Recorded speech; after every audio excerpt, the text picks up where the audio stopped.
Maths की ma'am welcomes you all to maths की class. So guys, आज हम अपना क्लास 10th का chapter number 1 that is real number start करने वाले हैं।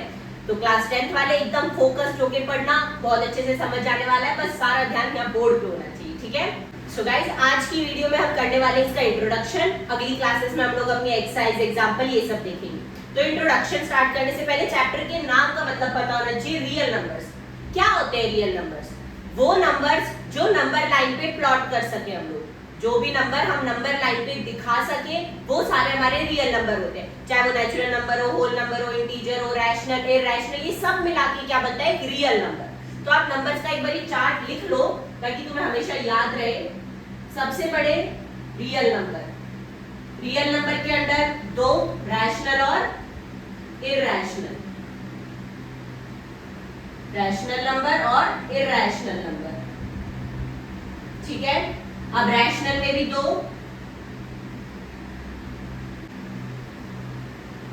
Integers and non integers. अब इंटीजर्स में तीन, पॉजिटिव इंटीजर, नेगेटिव इंटीजर और zero. Positive integer, negative integer और जीरो। पॉजिटिव इंटीजर्स को हम लोग क्या बोलते हैं? Natural number. और नेचुरल नंबर में अगर मैं 0 प्लस कर दूं तो क्या बन जाएगा मेरा? होल नंबर, ठीक है। तो ये नंबर्स का चार्ट एकदम दिमाग में फिट होना चाहिए, ठीक है। सबसे पहले नेचुरल नंबर जो 1 2 3 4 होते हैं, नेचुरल नंबर में 0 ऐड कर दिया तो होल नंबर, 0 1 2 3 4 ये सारे होल नंबर। फिर उसमें मैंने नेगेटिव नंबर भी मिला दिए, पॉजिटिव नंबर, नेगेटिव नंबर और 0, -1 -2 -3 0 1 2 3 इस तरह के नंबर मिला के क्या बनेगा? इंटीजर्स, ठीक है। फिर इंटीजर्स, फिर आते हैं रैशनल नंबर। रैशनल नंबर जो p by q फॉर्म में हो, जो किस फॉर्म में हो? Equals to p by q, जहां पर p और q इंटीजर्स होने चाहिए। पॉजिटिव हो सकते हैं, नेगेटिव भी हो सकते हैं, जीरो भी हो सकते हैं, पर q नॉट इक्वल्स टू 0 होना चाहिए, ठीक है। और इरैशनल जो p by q फॉर्म में ना लिख सके, ये तुमने 9th में भी पढ़ा होगा, जिनका decimal expansion non terminating and non repeating होता है, ठीक है, वो होते हैं हमारे इरैशनल नंबर। और ये सब मिला के क्या बनते हैं? रियल नंबर्स, ठीक है। एक होता है तुम्हारा इमेजिनरी नंबर्स, रियल नंबर और इमेजिनरी नंबर। इमेजिनरी नंबर यानी कॉम्प्लेक्स नंबर, वो सब तुम 11th 12th में जाके पढ़ोगे, वहां पे आयोटा वगैरह आता है, इस तरह के नंबर्स होते हैं, ठीक है। अभी के लिए सिर्फ रियल नंबर पढ़ना है, उसमें ये सारे नंबर्स आते हैं, ठीक है। तो जो अभी पढ़ा है वो थी तुम्हारी नंबर की जानकारी। अब आगे चैप्टर को स्टार्ट करते हैं। इस चैप्टर में सिर्फ दो ही टॉपिक्स हैं, क्या क्या? एक LCM HCF, LCM and HCF, और एक इरैशनैलिटी,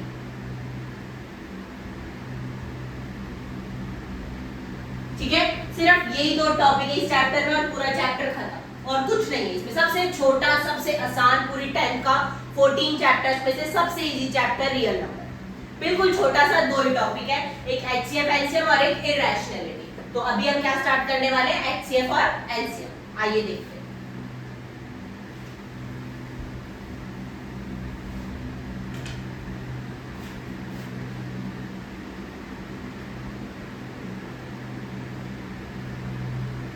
देखो, छोटी क्लासेस में पढ़ा होगा एचसीएफ एलसीएम क्या होता है, फुल फॉर्म पता है इनकी? एलसीएम क्या होता है? Least common multiple, least common multiple. और एचसीएफ क्या होता है? Highest common factor, highest common factor, ठीक है। ये हो गई दोनों की फुल फॉर्म। अब इनको निकालते कैसे, इनका कॉन्सेप्चुअल मीनिंग क्या है वो सब देखते हैं, ठीक है। तो सबसे पहले हम लोग पढ़ रहे हैं एलसीएम, उसके बाद एचसीएफ समझाऊंगी। सबसे पहले एलसीएम देखो। एलसीएम क्या है? लीस्ट कॉमन मल्टीपल, ठीक है। मल्टीपल क्या होता है? सबसे पहले पीछे से स्टार्ट करें। मल्टीपल क्या होता है? मल्टीपल पता होना चाहिए। जैसे मैं बोलूं 2 के मल्टीपल्स क्या है, तो आप बताओगे 2 4 6 8 10 12 14 16 18 20 इस तरह से, मतलब पूरा 2 का टेबल 2 का मल्टीपल। तो अगर मैं तुमसे बोलूं 4 के मल्टीपल बताओ, 4 के मल्टीपल्स क्या होंगे? पूरा 4 का टेबल लिख दो, 4 8 12 16 20 इस तरह से। ये हो गए 4 के मल्टीपल्स। अब मैं बोलूं 8 का मल्टीपल बताओ, 8 का मल्टीपल, 8 के मल्टीपल्स क्या होंगे? 8, 16, 24, 32, 40 डैश डैश डैश डैश, इस तरह के नंबर्स होंगे 4 के मल्टीपल। अब एलसीएम की डिफाइन क्या है? Least common multiple. मैंने दो नंबर लिए, मैंने दोनों के मल्टीपल्स लिख लिए। मल्टीपल का मतलब उनकी टेबल लिख दो, ठीक है? उनकी पूरी टेबल, ये सारे इनके मल्टीपल्स होंगे। अब कॉमन, कॉमन क्या क्या है? एक तो 8 कॉमन है दोनों में, एक 16 कॉमन है दोनों में, ये दोनों नंबर्स कॉमन दिख रहे हैं तुम्हें। अब अगला क्या है? लीस्ट। लीस्ट का मतलब सबसे छोटा। सबसे छोटा कॉमन नंबर कौन सा दिख रहा है? 8 और 16 में से सबसे छोटा कौन सा है? 8। 8 सबसे छोटा है दोनों में, है ना? तो एलसीएम क्या आया 4 और 8 का? LCM of 4 and 8 equals to 8। मैंने क्या लिखे? पहले सबके मल्टीपल्स लिखे, फिर कॉमन देखे कौन कौन से कॉमन मल्टीपल है जो दोनों में आ रहे, फिर उनमें सबसे छोटा नंबर कौन सा है, वो हो गया मेरा LCM of 4 and 8 that is 8। ठीक है? अब एलसीएम का हिंदी में मतलब क्या होता है? ऐसा सबसे छोटा नंबर जो इन दोनों से डिवाइड हो जाए। ऐसा छोटा नंबर में, ऐसा सबसे छोटा नंबर जो दोनों से डिवाइड हो जाए।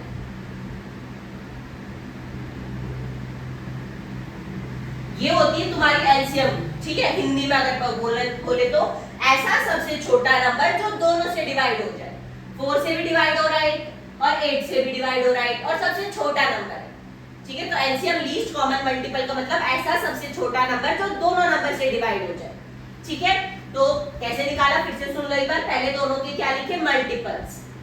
उसके बाद क्या देखा? दोनों में कॉमन क्या है, मतलब जो दोनों नंबर्स में आ रहा हो। फिर सबसे छोटा कौन सा है?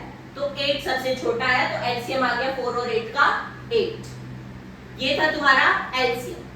समझ में आया? अब एचसीएफ देखते हैं। फैक्टर, इन्हीं दोनों नंबर्स का देख लेते हैं, 4 और 8 का ही। फैक्टर का मतलब ऐसे नंबर जो 4 को डिवाइड कर दे। 4 के फैक्टर्स क्या होंगे? ऐसे नंबर जो 4 को डिवाइड कर दे। तो 4 किस से डिवाइड हो जाएगा? एक 1 से डिवाइड हो जाएगा, 4 1 जा 4, 2 से डिवाइड हो जाएगा, 2 2 जा 4, 3 से नहीं होगा, 4 से हो जाएगा। तो ये 1 2 4 इसके क्या है? फैक्टर्स है। 8 के फैक्टर्स क्या क्या है? 1 है, 2 से भी हो जाएगा, 3 से नहीं होगा, 4 से हो जाएगा और एक 8 से हो जाएगा। 1 2 4 8 ये 8 के फैक्टर्स है। फैक्टर्स का मतलब वो नंबर्स जो इनको डिवाइड कर दे। ठीक है? अब कॉमन देखना है। कॉमन जो दोनों में आ रहा हो, एक 1 है, एक 2 है और एक 4 है। ये कॉमन है दोनों में। अब हाईएस्ट देखो इनमें से। हाईएस्ट मतलब सबसे बड़ा। इन तीनों में से सबसे बड़ा नंबर कौन सा है? 4। तो HCF of 4 and 8 is equals to 4। इन दोनों का एचसीएफ आ गया 4। अब एचसीएफ का हिंदी में क्या मतलब है? वो सबसे बड़ा नंबर जो दोनों को डिवाइड कर दे। ठीक है? वो सबसे बड़ा नंबर जो दोनों को डिवाइड कर दे। फर्क समझना इनमें। ये बोल रहा है जो दोनों को डिवाइड कर दे, ये बोल रहा है जो दोनों से डिवाइड हो जाए। ठीक है? इन दोनों में अच्छे से फर्क समझना। और ये तुम्हारा इनका कॉन्सेप्चुअल मीनिंग। अब तुम बोलोगे मैम पेपर में हम इतना बड़ा बड़ा करके देखेंगे, पहले सारे फैक्टर्स लिखो, फिर सारे मल्टीपल्स लिखो, फिर कॉमन निकालो, फिर हाईएस्ट और लीस्ट देखो। नहीं, बिल्कुल नहीं। पेपर में तो बड़े बड़े नंबर भी आ सकते हैं। अब तुम बड़े बड़े नंबर्स के मल्टीपल लिखने बैठोगे, उसको मल्टीप्लाई करते रह जाओगे, कैसे करोगे? तो आओ छोटा तरीका बताती हूँ एचसीएफ और एलसीएम निकालने का। ये तो तुम्हारा था कॉन्सेप्ट, पता होना चाहिए, क्योंकि स्टेटमेंट वाले वैसे क्वेश्चंस भी आते हैं। ठीक है? स्टेट वर्ड प्रॉब्लम्स भी आते हैं, तो उसमें पता होना चाहिए क्या निकालना है तुम्हें। तो कॉन्सेप्ट अगर क्लियर रहेगा तो तुम बता सकते हो कि एचसीएफ निकालने को बोल रहा है, एलसीएम निकालने को बोल रहा है। इजी, दोनों समझ में आया एचसीएफ और एलसीएम? आगे बढ़ो। आ जाओ। तो अब मैं आपको क्वेश्चन से बताने वाली हूँ, छोटा तरीका कि इसको इजी वे में तुम लोग कैसे निकाल सकते हो, ताकि तुम्हें पूरा पूरा मल्टीपल, फैक्टर, फिर कॉमन, फिर हाईएस्ट, लीस्ट ये सब ना देखना पड़े। सिंपल तरीके से देखो, HCF and LCM of 18 and 12, 18 और 12 का हमें क्या निकालना है, HCF और LCM। सबसे पहले क्या करेंगे, प्राइम फैक्टराइजेशन। सबसे पहला स्टेप क्या है, प्राइम फैक्टराइजेशन। प्राइम फैक्टराइजेशन क्या होता है, 18 को कोई भी नंबर है उसका प्राइम फैक्टराइजेशन करने का मतलब नंबर को प्राइम फैक्टर्स के मल्टीप्लिकेशन में लिखो। प्राइम मतलब 2, 3, 5, 7 मतलब जो नंबर सिर्फ अपनी टेबल में आते हैं या 1 की में आते हैं वो प्राइम नंबर। फैक्टर्स यानी किन किन प्राइम नंबर से वो डिवाइड हो जाएगा, वो फैक्टर्स है। मतलब मेरे कहने का मतलब ये है, ये करना है, ये प्राइम फैक्टराइजेशन है। सबसे पहले 2 की टेबल में 9 पे आता है, छोटी क्लासेस में पढ़ा होगा। फिर 3 की टेबल पे जाएगा 3 3 जा 9, फिर 3 की टेबल पे जाएगा 1। अब तुम देखोगे यहाँ सारे नंबर प्राइम है, 2 और 3 प्राइम नंबर है, तो हमने 18 को प्राइम नंबर के फैक्टर्स में तोड़ दिया। तो इसको मैं कैसे लिख सकती हूँ, 2 मल्टीप्लाई 3 मल्टीप्लाई 3, ये आ गया मेरा 18। ठीक है, 12 को देखो, 12 का भी प्राइम फैक्टराइजेशन करो। 2 की टेबल पे 6 पे जाता है, फिर 2 की टेबल पे 3 पे जाता है, फिर 3 की टेबल पे 1 पे जाता है। तो 12 का प्राइम फैक्टराइजेशन क्या आया, 2 मल्टीप्लाई 3। ठीक है, अब क्या निकालना है, HCF और LCM। तो सबसे पहले HCF देखो क्या होता है। HCF में क्या करना है, जो जो नंबर कॉमन है वो लिख लो। कौन कौन से नंबर कॉमन है, 2 दोनों में आ रहा है और एक 3 दोनों में आ रहा है। HCF का मतलब जो जो नंबर कॉमन है वो लिख लो। 2 और 3 आ रहे हैं, तो 3 2 जा 6 आ गया तुम्हारा HCF। अब LCM, सबसे पहले LCM में क्या करना है, जितने भी नंबर दे रखे हैं वो सारे लिख लो। जितने भी नंबर दे रखे हैं वो सारे लिख लो। 2 दे रखा है और 3 दे रखा है, बस 2 ही नंबर है इसमें, 2 और 3। ठीक है, अब इसको मतलब इकट्ठा करके लिखो नंबर्स को, ताकि तुम्हें इजी रहे। 2 देखो, इसको लिखो पावर पे, 2 की पावर 1 है और 3 की पावर 2 है। इकट्ठा करके कंबाइन करके लिख लो, 2 की पावर 2 और 3 की पावर 1। इस तरह से लिख सकते हैं, 2 2 बार है तो 2 की पावर 2 और 3 एक बार है तो 3 की पावर 1 ऐसे। और यहाँ 2 एक बार है तो 2 की पावर 1, 3 2 बार है तो 3 की पावर 2। अब एलसीएम में क्या करना है, सबसे पहले तुमने जितने भी नंबर्स है वो लिख लिए। अब उन नंबर की हाईएस्ट पावर लिखो, उन नंबर्स की हाईएस्ट पावर। 2 की हाईएस्ट पावर क्या है, 1 और 2 में से हाईएस्ट पावर क्या है 2, तो 2 की पावर 2 आ जाएगी। 3 की भी हाईएस्ट पावर 2 और 1 में से हाईएस्ट पावर क्या है 2, तो 3 की पावर भी 2। ठीक है, अब इसको लिख लो, 2 की पावर 2 4, 3 की पावर 2 9, 9 4 जा 36। ये आ गया एलसीएम और एचसीएफ। ठीक है, हाईएस्ट कॉमन फैक्टर और ये लीस्ट कॉमन मल्टीपल। इजी। क्या करना है फिर से सुन लो एक बार। सबसे पहले तो दोनों का प्राइम फैक्टराइजेशन करो अलग अलग, फिर इनको जो भी तुम्हारे प्राइम फैक्टराइजेशन है उनको लिख लो मल्टीप्लाई करके। एचसीएफ में क्या करना है, जो भी नंबर्स कॉमन है वो लिखो, बस कॉमन नंबर। एलसीएम में क्या करना है, जितने भी नंबर है इसमें, चाहे 2 हो 3 हो 5 हो, कैसे भी नंबर, हर टाइप के नंबर यहाँ पर लिख लो। फिर उन नंबर की हाईएस्ट पावर देखो। हाईएस्ट पावर तुम पहले से कंबाइन करके लिखना, फिर उनकी हाईएस्ट पावर देखना, वो तुम्हारा क्या आएगा एलसीएम। ठीक है, समझ में आया सभी को? हाँ जी, तो अपने नेक्स्ट क्वेश्चन पे आते हैं। एक बार और अच्छे से क्लियर हो जाएगा, फिर से ध्यान से समझो। Find the LCM and HCF of 36 and 72। सबसे पहले क्या करना होता है, प्राइम फैक्टराइजेशन। सबसे पहले क्या करना होता है, प्राइम फैक्टराइजेशन। तो 36 का प्राइम फैक्टराइजेशन करो सबसे पहले। 2 की टेबल पे गया, 2 1 जा 2, 1 बचा 8 पर। 2 की टेबल पर गया 9 पर, फिर 3 पर 3 की टेबल में 1। उसके बाद 72 का करो। 2 की टेबल पर 2 3 जा 6, 1 36। 2 की टेबल पर फिर 80, फिर 2 की टेबल पर 9, फिर 3 की टेबल पर 1 पर। ठीक है, तो क्या क्या है इसका, 36 के प्राइम फैक्टराइजेशन में लिखूं तो 2 मल्टीप्लाई 2 मल्टीप्लाई 3 मल्टीप्लाई 3। 72 का 3 बार 2 है और 3 मल्टीप्लाई 3। यही प्राइम फैक्टराइजेशन आई 36 और 72 की। अब इनका क्या करो, एलसीएम निकालना और एचसीएफ। सबसे पहले HCF में क्या करना होता था, जो भी नंबर्स कॉमन है उनको लिखो। तो 2 दोनों में आ रहा है, एक तो दोबारा से 2 आ रहा है और एक 3 आ रहा है, ये कॉमन है, दोनों में आ रहे हैं। तो 2 मल्टीप्लाई 2 मल्टीप्लाई 3 यानी कि 2 2 जा 4 4 3 जा 12, 12 क्या आ गया इनका HCF। अब एलसीएम क्या होता है, इनको पहले पावर की फॉर्म में लिख लो कंबाइन करके। 2 दो बार है तो 2 की पावर 2, 3 भी दो बार है तो 3 की पावर 2, 2 दो 3 बार है तो 2 की पावर 3 और 3 दो बार है तो 3 की पावर 2। मैंने कंबाइन करके पावर की फॉर्म में लिख लिया। अब एलसीएम के लिए जितने भी टाइप के नंबर है वो लिखो। 2 और 3 है बस, तो 2 और 3 लिखेंगे। उसके बाद हाईएस्ट पावर लिखो, हाईएस्ट पावर 2 और 3, हाईएस्ट पावर कौन सी है 3, तो 2 की हाईएस्ट पावर 3, 3 की हाईएस्ट पावर दोनों में 2 ही है तो 2 ही रहेगी। मल्टीप्लाई करके लिख लो, 2 की पावर 3 8 होता है और 3 की पावर 2 9 होता है, तो एलसीएम कितना आ गया 72। इजी। एचसीएफ में सिर्फ कॉमन नंबर लिख ले हैं, एलसीएम में सभी तरह के पहले नंबर्स लिखो, फिर उनकी हाईएस्ट पावर लिखो, फिर मल्टीप्लाई करो। ठीक है, क्लियर हो गया एचसीएफ एलसीएम। हाँ जी बच्चों, तो अगला टॉपिक हमारा क्या है, फंडामेंटल थ्योरम ऑफ अरिथमेटिक। क्या होता है फंडामेंटल थ्योरम ऑफ अरिथमेटिक, आओ पढ़ते हैं फिर समझ आएगा।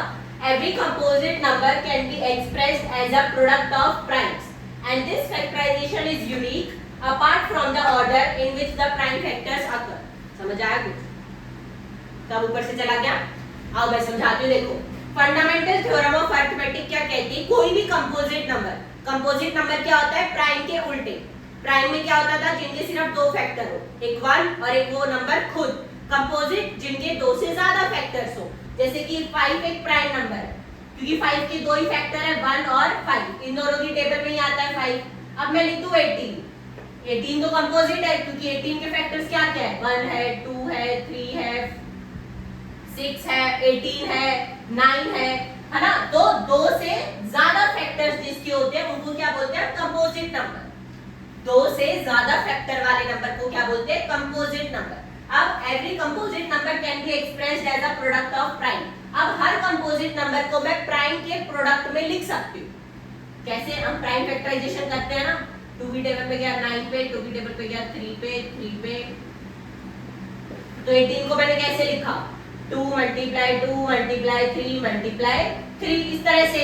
तो कंपोजिट नंबर को हम प्रोडक्ट ऑफ प्राइम्स में लिख सकते हैं। 2 और 3 के प्रोडक्ट में लिखा है, और 2 और 3 कैसे प्राइम नंबर्स है, दोनों सिर्फ अपनी टेबल में 1 की टेबल में आते हैं, तो प्रोडक्ट ऑफ प्राइम में हम लिख सकते हैं हर कंपोजिट नंबर को। ये बोल रही है थ्योरम, जिसमें ऑर्डर मैटर नहीं करता, मतलब 3 चाहे तुम आगे लिखो, 2 चाहे तुम पीछे लिखो, ऑर्डर मैटर नहीं करता। और हर कंपोजिट नंबर की एक प्राइम फैक्टराइजेशन अलग होगी। हर कंपोजिट नंबर की जो तुम प्राइम फैक्टराइजेशन करोगे वो सबकी अलग होगी, किसी की भी सेम नहीं होगी। ठीक है, और ऑर्डर ऐसे मैटर नहीं करता, चाहे तुम 3 पहले लिख लो चाहे 2 पहले लिख लो, उससे कोई फर्क नहीं पड़ेगा। तो ये हम अभी पीछे पढ़ के आए हैं, सिर्फ एलसीएम निकालते हैं। एलसीएम एचसीएफ में प्राइम फैक्टराइजेशन करी थी ना, तो ये वही बोल रहा है कि हर कंपोजिट नंबर को, कंपोजिट नंबर मतलब जिसके 2 से ज्यादा फैक्टर्स हो, हर कंपोजिट नंबर को तुम प्रोडक्ट ऑफ प्राइम्स में लिख सकते हो। प्रोडक्ट ऑफ प्राइम्स ही तो है ये, प्रोडक्ट का मतलब मल्टीप्लिकेशन, प्राइम मतलब जो नंबर सिर्फ अपनी टेबल में 1 की टेबल में आते हो। तो 2 और 3 प्राइम ही है दोनों, और उनके प्रोडक्ट में मैंने लिख दिया 18 जो कि एक कंपोजिट नंबर है। इजी। तो ये थी तुम्हारी फंडामेंटल थ्योरम ऑफ अरिथमेटिक।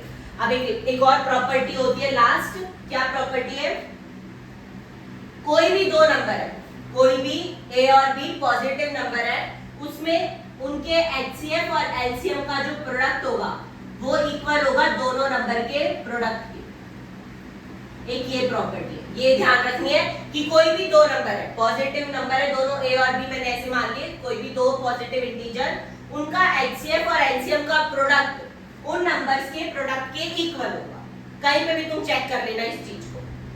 ठीक है, अब ये हो गया तुम्हारा एलसीएम और एचसीएफ का इंट्रोडक्शन यहाँ पर खत्म। एक टॉपिक और है इरैशनैलिटी, उसको मैं अगली वीडियो में तुम्हें कराऊंगी। तब तक के लिए stay tuned, good bye, take care, Radhe Radhe. और अगर वीडियो अच्छी लगी हो, इंट्रोडक्शन समझ में आया तो वीडियो को लाइक कर देना, अपने फ्रेंड्स के साथ शेयर कर देना, और सब्सक्राइब करे बिना तो जाना मत। ठीक है, बाय बाय।